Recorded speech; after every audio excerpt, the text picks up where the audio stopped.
Another was of Mary as the angel of the Lord appeared to her. The threads were vibrant, making the figures appear almost lifelike. "Me mother made that one." Athena realized she'd been staring at the tapestries and completely ignoring Simon. She lowered herself as she felt her cheeks heat. "She'd often warn me to remember she might be either St. George or Mary, and I'd be wise to behave, or I would be the one being slain if I decided to act like a dragon." Athena smiled. "I imagine you gave her more than one reason to take after you with lance in hand." Simon was sitting behind a large desk. Off to his right was another man, sitting at a smaller desk with a quill in hand and a blank sheet of paper laid out in front of him. She faced the laird. Simon softly chuckled. "Surprised to discover me a man of learning?" The heat in her cheeks increased. His eyes narrowed, his lips curling in a small, pleased expression. "I need your uncle's name," he explained. "Henry?" Simon had returned to business. He sent her a stern look across his desk, and she realized he was making an effort to stay behind the piece of furniture for the sake of propriety. So unlike Galwell. "I promised to send a letter to him, but I canna do so without his name." She set her teeth into her lower lip. Simon's eyes narrowed. He lost the battle to stay still, moving around the desk. While he'd been seated behind it, she'd only seen his doublet, making him look like any other lord. As he came around the desk, his kilt caught her eye, reminding her he was very much a man of the Highlands. "You do not even know exactly what a Highlander is."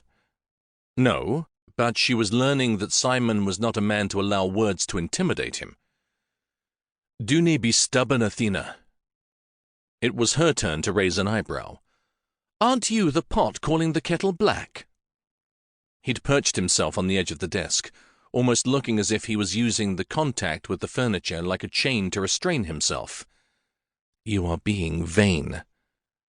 "I'm correct," Simon informed her, "but by all means explain to me why I should allow ye to go riding off on your own. Are ye going to tell me your uncle allowed ye to roam so freely? It would be a fine thing to hear ye tell me that we are more civilized here in the Highlands than down in England. More than one of me kin would enjoy laughing over it." The secretary choked on his mirth. "You are making sport of me." "Nay." Simon was serious once more. "I am trying to open your eyes." "My eyes are open quite wide, thank you," she retorted. "Men are beasts who preach about honor but deviate from that course the moment they feel they might."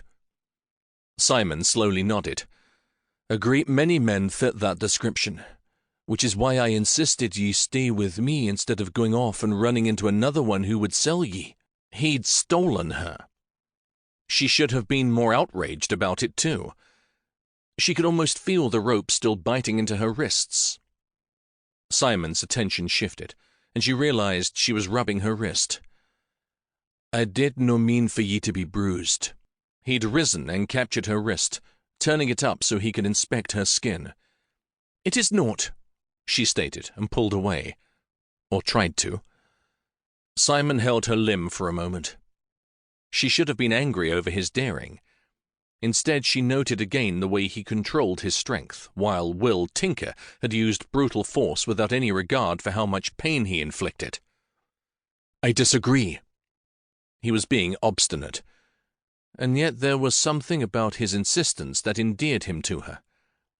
His knees that peeked at her, and the rough stone of the passageway walls would have had anyone she'd grown up with declaring him a savage Highlander. Yet he displayed more of the virtues of honor than many of the loudly proclaiming Englishmen, who seemed not to understand that actions spoke louder than words. She offered his secretary the details of her Uncle Henry and his residence. The secretary dipped his quill in an inkwell and recorded the information. Simon nodded before moving back around his desk. "No. If ye will give me your word that ye will wait for a reply from your uncle, I can give ye free rein while ye are me guest." Athena took a step back. Simon's lips thinned with disapproval. She witnessed the sparks in his eyes and felt something inside her rising to battle.